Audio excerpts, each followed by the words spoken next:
bikin nangis. Ibu mertua selalu menghina dan mencemooh diriku. Buat yang sudah subscribe, semoga rezekinya lancar ya. Pernikahanku bersama Mas Hamdan kini memasuki usia ke-5 tahun. Kami sudah dikaruniai seorang anak laki-laki bernama Rafa, yang kini berumur 3 tahun. Sejak awal pernikahan, aku tinggal bersama ibu mertua. Oh ya, perkenalkan, namaku Ratih. Mas Hamdan, suamiku, adalah anak bungsu, dan itu membuat kami harus menetap di rumahnya, karena Mas Hamdan merasa bertanggung jawab untuk menjaga ibunya setelah ayahnya meninggal. Kakak Mas Hamdan, Mbak Anis, sudah menikah dan memiliki rumah sendiri. Meski jaraknya tidak terlalu jauh, dia sudah hampir 10 tahun menikah namun belum juga dikarunia seorang anak. Karena ini ia sangat iri padaku. Meskipun Mas Hamdan sangat menyayangiku dan Rafa, aku merasa kasih sayangnya yang besar ini telah memicu rasa cemburu dalam hati ibu mertua. Dia sering menganggap aku sebagai penyebab berkurangnya perhatian Mas Hamdan kepada dirinya. Padahal, perasaannya itu salah. Sejak pertama kali aku melangkah ke rumah ini, aku sudah memahami konsekuensi dari tinggal bersama mertua. Aku berusaha keras menjaga sikapku, menghindari hal-hal yang bisa memperburuk hubungan kami. 2 bulan setelah pernikahan kami, ayah Mas Hamdan jatuh sakit. Kondisinya melemah dari hari ke hari, dan meskipun Mas Hamdan dan keluarganya telah berusaha semampu mungkin untuk memberikan perawatan terbaik, takdir sudah berbicara. Di ranjangnya, dengan tubuh yang semakin renta, ayah mertua menyampaikan pesan terakhirnya kepada kami berdua. Ayah mungkin tidak bisa selalu ada untuk melihat kalian. Tapi ingatlah, hidup berumah tangga tidak mudah. Akan ada cobaan, besar atau kecil, yang menguji kalian. Jika ada masalah, bicarakanlah dengan baik. Cari solusinya bersama, jangan biarkan masalah itu berlarut-larut. Sebisa mungkin, selesaikan semuanya dengan kepala dingin. Dan satu hal lagi, jangan lupa berbakti pada ibu. Pesan itu sederhana namun dalam, seolah memprediksi apa yang akan terjadi di masa depan. Di saat itu, aku merasa ayah mertua melihat lebih jauh dari yang kami sadari. Aku memegang tangannya yang semakin dingin, sementara Mas Hamdan mengangguk penuh haru. Kami tidak tahu bahwa itu akan menjadi momen terakhir kami bersamanya. Tak lama setelah itu, ayah mertua meninggalkan kami untuk selama-lamanya. Kesedihan menyelimuti rumah, terutama ibu mertua. Aku melihat dengan jelas bagaimana ia sangat terpukul. Wajahnya tak lagi ceria, dan ia semakin jarang berbicara. Ayah mertua bukan hanya suami, tapi juga teman bicara yang setia, sosok yang selalu melindunginya dari segala kesulitan dunia. Setelah kepergian ayah, suasana rumah terasa berbeda. Awalnya, aku berpikir bahwa mungkin waktu akan membantu mengobati rasa duka di hati ibu. Namun, seiring berjalannya waktu, aku menyadari bahwa kehilangan itu meninggalkan luka yang lebih dalam dari yang kuperkirakan. Aku berusaha menjalankan pesan ayah mertua dengan baik.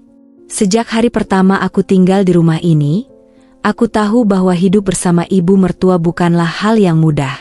Ada banyak cerita yang aku dengar dari orang-orang, ataupun di televisi tentang konflik antara menantu perempuan dan ibu mertua, dan aku bertekad untuk tidak membiarkan hal itu terjadi di keluargaku. Aku merasakan di awal pernikahan, hubungan kami baik-baik saja. Ibu mertua dan aku sering berbicara, bahkan terkadang bercanda bersama. Setiap kali Mas Hamdan bekerja, aku menghabiskan waktu dengan ibu. Kami duduk di ruang tamu, menonton televisi bersama, atau sekadar berbincang tentang kehidupan sehari-hari. Aku mulai memahami kebiasaannya dan apa yang membuatnya bahagia. Namun, setelah ayah mertua meninggal, ibu mertua mulai berubah. Ia lebih sering menyendiri, seolah-olah menarik diri dari kehidupan yang kami jalani bersama. Aku merasa, seiring waktu, kehadiranku tak lagi diterima seperti dulu. Perlahan tapi pasti, keretakan mulai muncul dalam hubungan kami. Segalanya dimulai dari hal-hal kecil. Awalnya, ibu sering menolak makanan yang aku masak. Padahal, dulu ia selalu memuji masakanku. Aku tidak terlalu memikirkan hal ini, berpikir bahwa mungkin suasana hatinya sedang tidak baik karena masih berduka. Tapi lambat laun, sikapnya semakin berubah. Ibu menjadi lebih kritis, lebih sering mengeluh tentang hal-hal kecil yang aku lakukan. Kadang-kadang aku merasa, apapun yang kulakukan, tidak pernah benar di matanya. Di sisi lain hubunganku dengan Mas Hamdan masih harmonis. Tapi setiap kali kami menghabiskan waktu bersama, ibu mertua sering ikut campur. Bahkan, ketika ibu sakit, dia meminta Mas Hamdan untuk menemaninya tidur. Sesuatu yang aku terima dengan lapang dada karena aku tahu Mas Hamdan sangat menyayanginya. Namun, lama-kelamaan, perasaan ibu melihat aku dan Mas Hamdan berubah menjadi cemburu yang tak sehat. Dia sering mengatakan bahwa aku adalah penyebab Mas Hamdan menjauh darinya. Pada awalnya, aku anggap wajar, mungkin dia hanya merasa kesepian. Namun, semakin lama, ibu mulai menuntut lebih banyak. Apa yang dulunya adalah permintaan lembut, berubah menjadi perintah yang tak bisa ditolak. Setiap kali aku melakukan sesuatu yang tidak sesuai dengan keinginannya, dia akan menghina atau mencemoohku. Suatu sore, aku ingat dengan jelas, aku memasak sayur sop kesukaan Mas Hamdan. Aku memasaknya dengan penuh perhatian, karena aku tahu Mas Hamdan sangat suka makan sup hangat sepulang kerja. Saat aku hendak menata meja makan, tiba-tiba ibu mertua mendekat. Tanpa berkata apa-apa, dia langsung membuang sop yang aku buat ke dalam wastafel. "Kenapa, Bu?" tanyaku terkejut. "Masakanmu asin." "Tidak enak," jawabnya dingin. Aku terdiam. Padahal aku sudah mencicipi sop itu sebelumnya, dan rasanya menurutku baik-baik saja. Aku merasa ada yang salah, tapi aku memilih untuk diam. Mungkin benar, sopku terlalu asin untuk selera ibu. Ketika Mas Hamdan pulang dan melihat meja makan kosong, ia bertanya dengan nada kecewa, "Kamu nggak masak?" Sebelum aku bisa menjelaskan, ibu sudah lebih dulu berbicara, "Dia nggak masak apa-apa hari ini, Mas Hamdan. Makanya beli makanan di luar saja." Hati kecilku bergejolak. Ingin rasanya aku mengatakan yang sebenarnya, bahwa aku sudah masak dan ibu yang membuangnya. Tapi pesan terakhir ayah mertua kembali terlintas di benakku. Selesaikan masalah dengan kepala dingin. Aku menahan diri untuk tidak berbicara. Aku tak ingin membuat keributan di depan Mas Hamdan, karena aku tahu betapa pentingnya kedamaian di rumah ini baginya. Sejak saat itu, aku mulai merasakan bahwa ibu mertua melihatku bukan lagi sebagai menantu yang dulu ia sukai. Aku bukan lagi menantu yang berhasil merebut hatinya. Entah apa yang merubahnya. Mungkin rasa kesepian yang semakin mendalam setelah ayah mertua tiada. Mas Hamdan tetap sayang padaku, tapi aku bisa merasakan ada jarak yang mulai muncul di antara kami, terutama saat ibu mertua terlibat. Aku sering bertanya pada diri sendiri, apakah aku melakukan kesalahan? Apakah aku tidak cukup baik untuk ibu mertua? Namun, sekeras apapun usahaku, selalu ada hal yang salah di matanya. Entah itu masakanku, caraku membersihkan rumah, atau bahkan caraku merawat Rafa, anak kami. Ibu selalu menemukan alasan untuk mengkritikku, dan hal itu perlahan mengikis kebahagiaanku. Mas Hamdan, meski selalu berusaha menjadi suami yang baik, kadang-kadang tak mengerti betapa beratnya beban yang kutanggung. Ia bekerja seharian, dan ketika pulang, ia hanya ingin ketenangan. Aku paham itu, dan karenanya aku jarang mengeluh. Tapi dalam hatiku, aku berharap Mas Hamdan bisa melihat lebih jauh, bahwa ada sesuatu yang salah dalam dinamika kami bertiga. Pesan ayah mertua terus menggema di kepalaku. Aku tahu, aku harus tetap kuat, mencari solusi dan menjaga keharmonisan rumah tangga kami. Tapi semakin hari, semakin sulit rasanya. Mungkin, ini adalah ujian yang harus kuhadapi sebagai seorang istri, sebagai menantu, dan sebagai seorang ibu. Dan seperti yang ayah mertua katakan, aku harus tetap tenang dan mencari solusi, meski rasanya semakin berat setiap hari. Sejak insiden sayur sop itu, ada perubahan yang tak bisa kuabaikan dalam hubungan kami. Mas Hamdan tak lagi sehangat dulu. Meski dia tidak secara langsung memihak ibunya, aku merasa dia lebih banyak berdiam diri setiap kali ibunya mengomeliku. Setiap kata ibu mertua, walau terdengar sepele, selalu meninggalkan bekas dalam hatiku. Rasanya seperti berjalan di atas pecahan kaca. Setiap langkah berhati-hati, namun tetap saja melukai. Aku terjebak dalam situasi yang sulit. Di satu sisi, aku tak ingin melawan ibu mertua. Bagaimanapun, dia adalah ibu dari suamiku, orang yang mengandung dan membesarkannya. Di sisi lain, aku juga tak bisa terus-terusan menjadi sasaran amarah dan cemoohan. Setiap hari, ucapannya semakin menusuk, seperti racun yang perlahan-lahan menggerogoti kebahagiaan rumah tanggaku. Setiap kali ada sesuatu yang tak sesuai dengan keinginannya, aku yang selalu disalahkan. Kalau soal makanan saja kamu gak bisa beres, gimana nanti kalau sudah punya anak? Pernah ibu mertua mengeluh padaku, seolah-olah aku adalah penyebab semua masalah. Aku hanya bisa tersenyum kecut. Apa yang bisa kulakukan? Mengadu pada Mas Hamdan? Dia sudah terlalu banyak terbebani, dan aku tahu jika aku menambah masalah, situasi hanya akan semakin keruh. Namun, kebahagiaan datang beberapa bulan kemudian ketika aku mengetahui bahwa aku hamil anak pertama kami. Perasaan bahagia itu membalut luka-luka kecil yang selama ini terpendam. Mas Hamdan berubah lagi. Dia kembali menunjukkan perhatian yang besar padaku, seperti saat awal pernikahan kami. Setiap pagi dan malam, dia tak pernah lupa mencium perutku, bahkan berbicara kepada calon bayi kami. "Apa kabar kamu, Nak?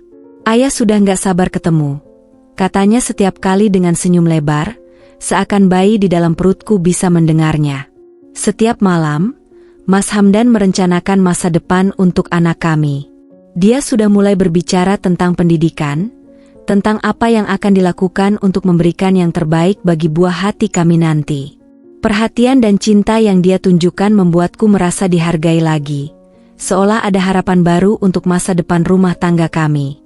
Namun, kebahagiaan itu tak berlangsung lama. Ketika kami rutin pergi memeriksakan kehamilan ke dokter, ibu mertua kembali menunjukkan ketidaksetujuannya. Baginya, memeriksa kandungan sebulan sekali adalah hal yang tidak perlu. Dia menganggap kami hanya menghambur-hamburkan uang. Keadaan semakin sulit saat Mbak Anis, kakak Mas Hamdan yang saat itu datang ke rumah, mulai ikut-ikutan memandangku dengan sinis. Ibu mertua memang sering mengajaknya mengobrol, namun entah bagaimana, aku merasa bahwa setiap percakapan mereka selalu berakhir dengan kritik terhadapku. "Apa nggak terlalu sering ya periksa ke dokter?" tanya Mbak Anis suatu hari saat dia datang berkunjung. "Ya memang begitu, Nis. Zaman sekarang itu terlalu banyak gaya. Hamil sedikit, langsung ke dokter. Dulu, waktu ibu hamil kalian, nggak pernah tuh repot-repot begitu," sahut ibu mertua dengan senyuman tipis, seolah memperkuat posisinya. Aku hanya bisa menundukkan kepala. Rasanya semakin terpojok. Di rumah ini, aku merasa sendirian, meskipun Mas Hamdan berusaha untuk selalu ada di sisiku. Ketika aku berbicara tentang perasaanku pada Mas Hamdan, dia mencoba menenangkanku, tetapi aku tahu dia juga berada di posisi yang sulit. Dia tak ingin membuat ibunya kecewa, namun dia juga tak mau aku merasa tertekan. "Mungkin ibu cuma khawatir saja," kata Mas Hamdan lembut. "Kamu tahu kan, ibu selalu begitu kalau soal uang." Tapi aku merasa bukan hanya soal uang. Ada sesuatu yang lebih dari itu. Aku merasakan ibu mertua semakin sulit menerima kehadiranku, seolah-olah sejak aku hamil, dia semakin menjauh. Dan kehadiran Mbak Anis yang kerap membicarakan hal-hal yang membuatku tidak nyaman, hanya menambah beban di pundakku. Setiap kali dia datang, ada aura dingin yang terasa menyelimuti ruangan. Aku tahu Mas Hamdan mencoba yang terbaik untuk menjaga perasaan di antara kami, tetapi semakin hari, rasanya semakin sulit. Ibu mertua terus mencari-cari kesalahan, sementara Mbak Anis seolah menjadi orang yang siap menambahkan bahan bakar ke api yang sudah ada.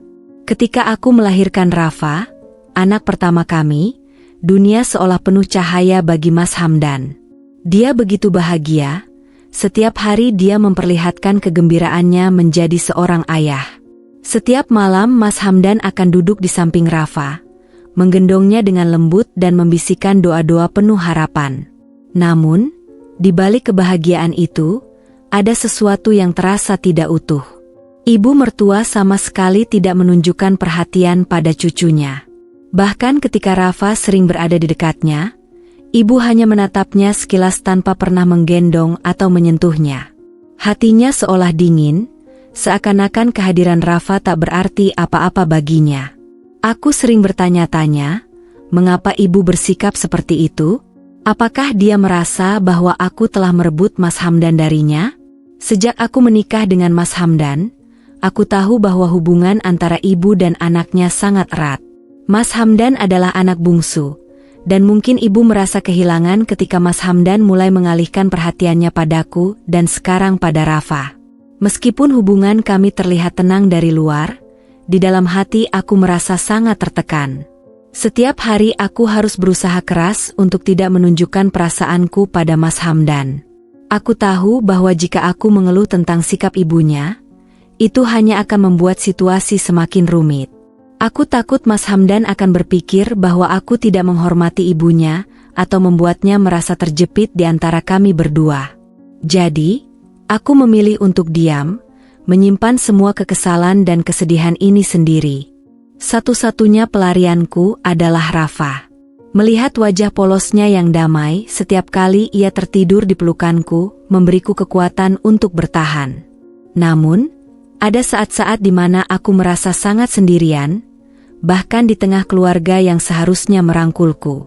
Aku sering mendengar ibu mertua berbicara dengan Mas Hamdan tentang hal-hal sepele, tetapi ketika berbicara denganku, nadanya selalu dingin, seolah-olah aku hanyalah tamu yang kebetulan tinggal di rumahnya. Tidak pernah ada senyum hangat atau pelukan penyemangat yang kubayangkan ketika pertama kali menikah dengan Mas Hamdan. Meskipun sulit, aku tetap berusaha untuk mendekatkan diri kepada ibu mertua. Aku memasak makanan kesukaannya, berharap bisa mencairkan kebekuan di antara kami. Kadang-kadang, dia terlihat senang dengan masakan yang kubuat, dan saat-saat itu aku merasa ada sedikit harapan. Namun, itu tak pernah bertahan lama. Di hari-hari berikutnya, dia kembali dingin padaku, seakan-akan tidak ada yang berubah. Aku semakin bingung, apa yang sebenarnya salah? Apa yang dia inginkan dariku? Perubahan yang aku rasakan bukan hanya dari ibu mertua, tapi juga dari Mbak Anis, kakak ipar Mas Hamdan. Dulu, dia hanya datang ke rumah seminggu sekali, membawa obrolan ringan dan cerita-cerita keluarga. Namun sekarang, Mbak Anis hampir setiap hari berkunjung ke rumah, dan tujuannya sepertinya bukan lagi untuk bersilaturahmi, melainkan untuk mencemoohku secara halus.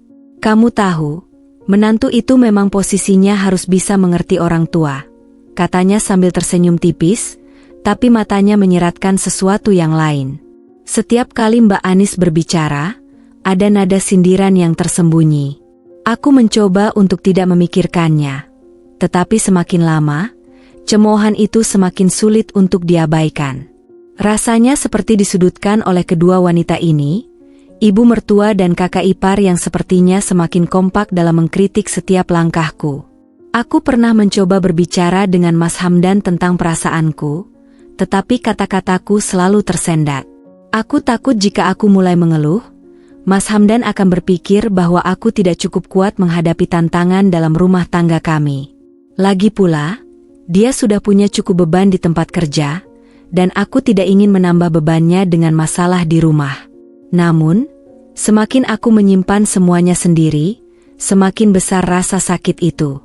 Terutama ketika aku melihat ibu mertua sama sekali tidak peduli dengan Rafa. Saat Mas Hamdan tak ada, ibu lebih sering memilih untuk berada di kamar atau berkumpul dengan Mbak Anis, sementara aku mengurus Rafa sendirian.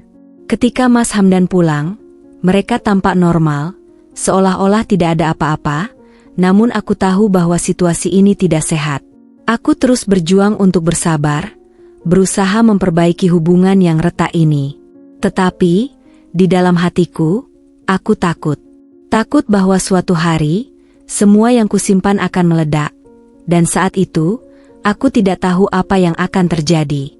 Ketegangan yang selama ini terkubur perlahan mencapai puncaknya, dan aku bisa merasakannya mengalir di setiap sudut rumah ini.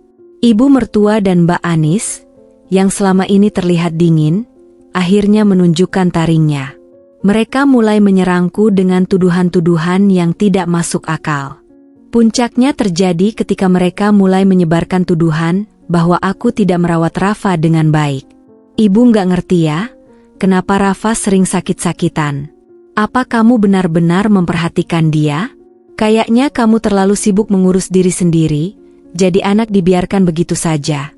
Sindir ibu sambil duduk di ruang tamu yang saat itu sedang bersama Mbak Anis, matanya menatapku penuh kebencian. Aku terdiam, mencoba menahan air mata yang mendesak keluar. Tuduhan itu sungguh menyakitkan. Terutama karena aku tahu bahwa aku telah melakukan yang terbaik sebagai seorang ibu. Setiap malam aku terjaga untuk memastikan Rafa nyaman, bahkan ketika tubuhku sudah lelah.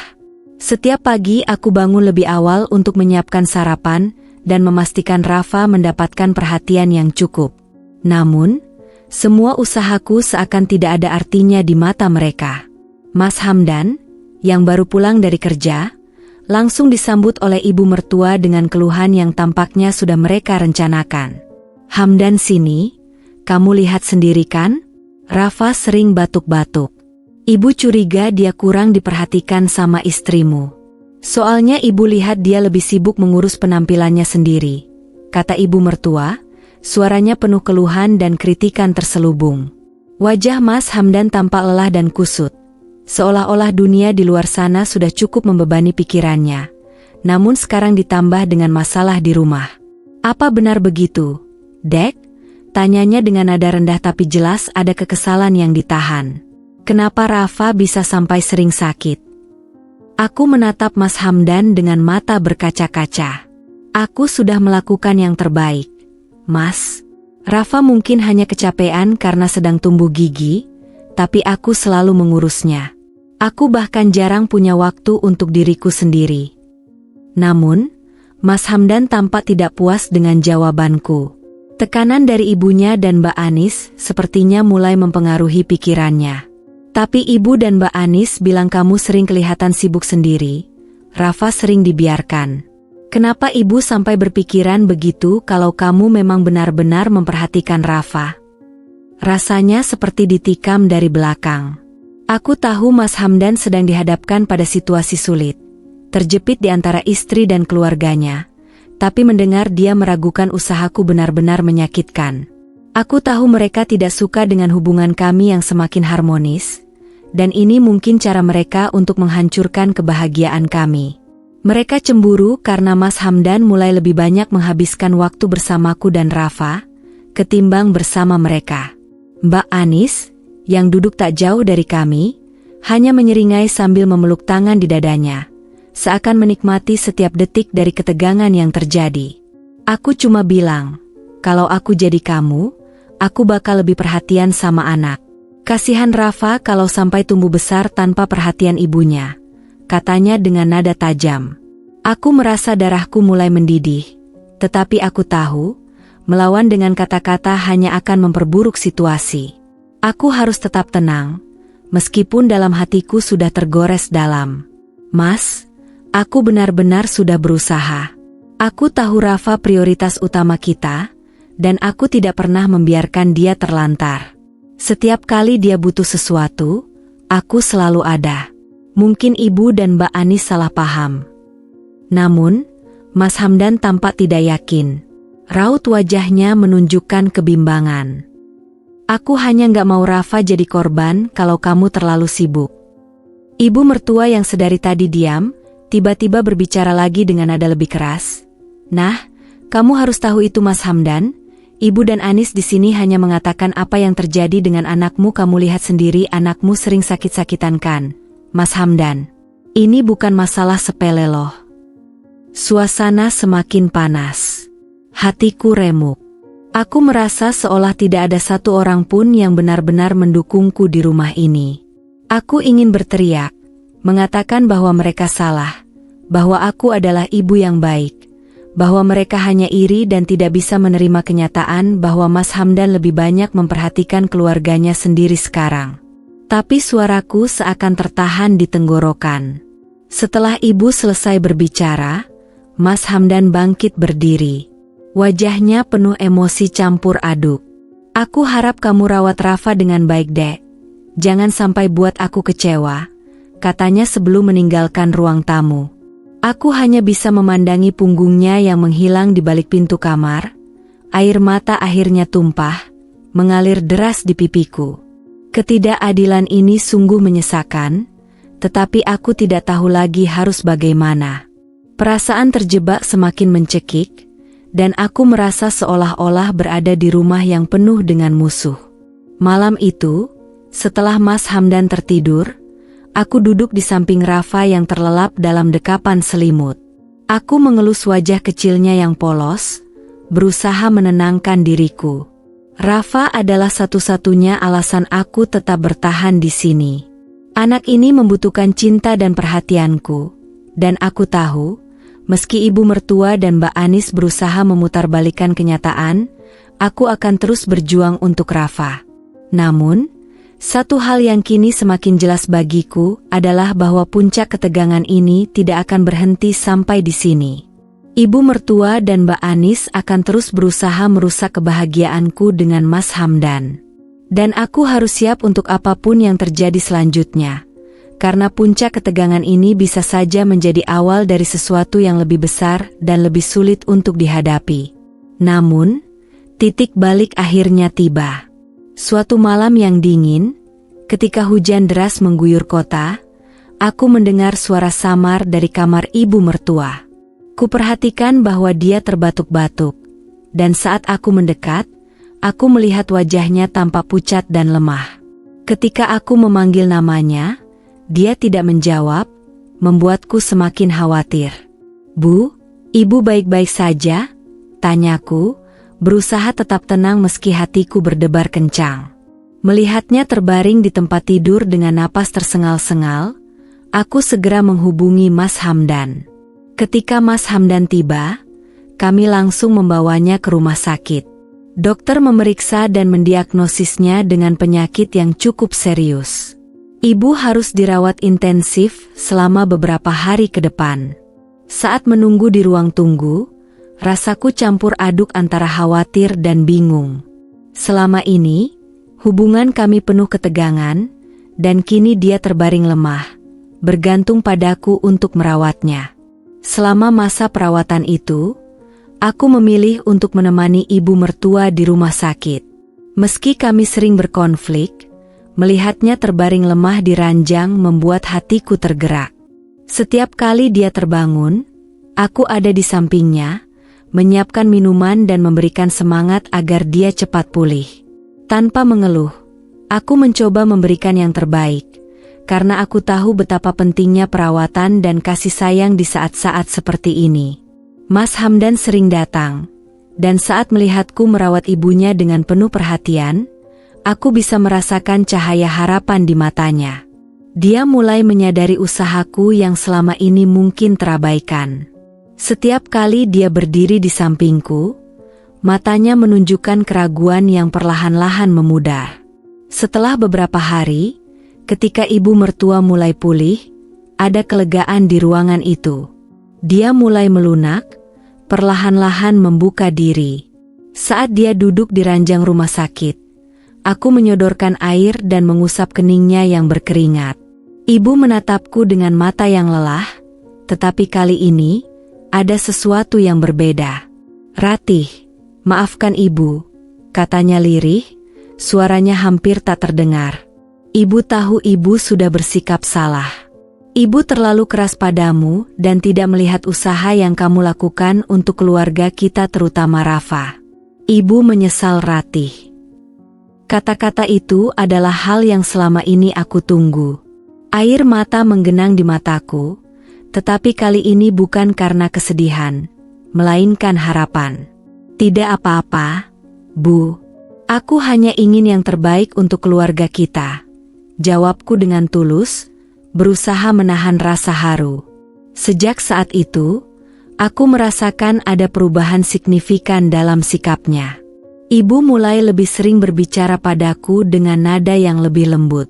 Dia mulai bertanya tentang Rafa, menanyakan bagaimana perkembangan anaknya. Bahkan, untuk pertama kalinya, aku melihatnya tersenyum saat menggendong Rafa di pangkuannya. Perubahan sikap ibu mertua tak hanya terasa di antara kami, tetapi juga di hadapan Mas Hamdan. Dia mulai merasa lebih nyaman dengan hubungan kami. Mas Hamdan melihat ibunya menerima aku dan Rafa dengan penuh kasih sayang. Dan itu mengurangi beban yang selama ini menghimpit hati kami berdua. Suasana rumah kini terasa berbeda. Tawa dan kebahagiaan mulai menghiasi rumah ini, menggantikan ketegangan yang pernah ada. Kami belajar bahwa kasih sayang bisa tumbuh meskipun dalam keadaan yang sulit sekalipun, dan aku bersyukur telah melewati masa-masa itu dengan penuh keteguhan. Hari-hari setelahnya diisi dengan lebih banyak momen berharga bersama keluarga. Ibu mertua dan Mas Hamdan mulai mendukungku dalam merawat Rafa, dan setiap hari aku merasakan kehangatan baru dalam rumah kami. Titik balik ini menjadi langkah awal untuk membangun kembali hubungan yang lebih kuat dan harmonis, serta menumbuhkan rasa saling menghargai dan memahami di antara kami. Kini, kami menjalani kehidupan yang lebih bahagia. Setiap hari terasa lebih cerah dan penuh harapan. Hubungan antara aku dan ibu mertua kini seperti dua sahabat yang saling mendukung.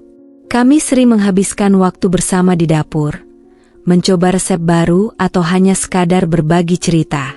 Ibu mulai membagikan tips memasak yang ia pelajari dari pengalaman hidupnya, dan aku dengan senang hati mendengarkannya. Rafa tumbuh dengan penuh cinta dari kedua orang tuanya dan neneknya. Setiap kali aku melihat mereka berinteraksi, hatiku dipenuhi kebahagiaan. Ibu mertua dengan penuh kasih menggendong Rafa, menggoyangkan tubuhnya sambil menyanyikan lagu-lagu yang pernah dinyanyikannya untuk Mas Hamdan. Suara lembutnya membuat Rafa tertidur pulas, dan itu membuatku merasa tenang. Malam-malam di rumah kami kini diisi dengan tawa dan kebahagiaan. Mas Hamdan seringkali mengajak kami bermain permainan keluarga, dan kami akan duduk bersama di ruang tamu, menciptakan momen-momen berharga yang akan kami kenang selamanya. Ibu mertua dan aku saling bersaing dalam permainan, saling menggoda satu sama lain, sementara Rafa tertawa ceria melihat kami. Namun, perjalanan hidup ini penuh dengan tantangan.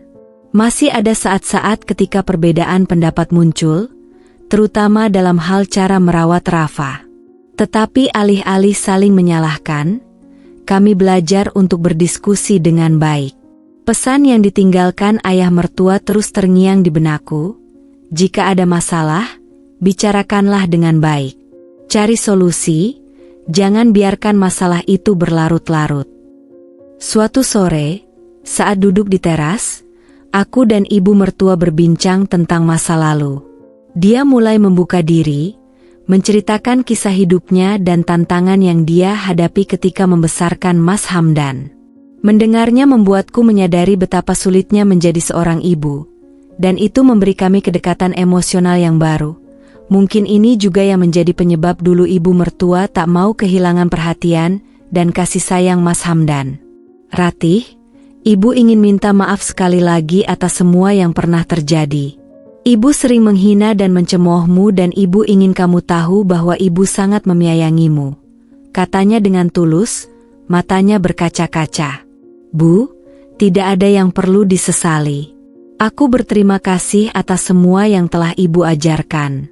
Aku merasa beruntung memiliki ibu dalam hidupku. Jawabku dengan penuh rasa syukur. Rafa semakin tumbuh dewasa, dan kami berusaha memberikan pendidikan yang terbaik untuknya. Mas Hamdan dan aku mulai merencanakan untuk memasukkan Rafa ke taman kanak-kanak terdekat yang memiliki program pendidikan yang baik. Ibu mertua juga terlibat aktif dalam keputusan tersebut, memberikan masukan dan saran yang sangat berharga. Di tengah kesibukan sehari-hari, kami juga menemukan waktu untuk bersantai bersama. Kami mengadakan piknik kecil di taman, membawa bekal yang telah kami siapkan bersama. Melihat Rafa berlarian, bermain dengan riang gembira, membuat hatiku penuh kebanggaan. Rafa adalah anugerah terbesar bagi kita, ucap Mas Hamdan sambil memelukku. Aku mengangguk setuju, merasakan kedalaman cinta yang mengikat kami semua sebagai keluarga. Dengan saling mendukung, kami juga menghadapi tantangan baru yang datang. Ibu mertua yang kini lebih sehat dan bahagia, mulai mengambil inisiatif untuk terlibat dalam kegiatan di lingkungan sekitar. Dia bergabung dengan kelompok pengajian dan sering mengundang teman-temannya ke rumah. Aku pun merasa senang melihatnya lebih aktif dan bersosialisasi, menemukan kembali kebahagiaannya setelah masa-masa sulit.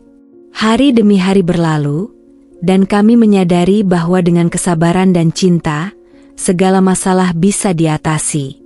Setiap konflik yang kami hadapi menjadi pelajaran berharga yang memperkuat ikatan kami. Kami belajar untuk saling menghargai, berkomunikasi dengan lebih baik, dan mendukung satu sama lain, tidak hanya sebagai keluarga, tetapi juga sebagai teman. Kini, rumah kami dipenuhi dengan tawa, cinta, dan kebahagiaan. Melihat Rafa tumbuh dengan penuh kasih sayang dari kedua orang tua dan neneknya, aku yakin bahwa kami telah menciptakan fondasi yang kuat untuk masa depan. Dengan setiap hari yang berlalu, kami semakin dekat dan menemukan arti sebenarnya dari kebahagiaan. Kami menyadari bahwa perjalanan ini masih panjang, tetapi dengan hati yang penuh cinta dan kesediaan untuk saling mendukung, kami siap menghadapi apapun yang akan datang. Dan yang terpenting, aku merasa bahagia dapat berbagi hidupku dengan Mas Hamdan, ibu mertua, dan Rafa, keluarga yang telah menjadi segalanya bagiku.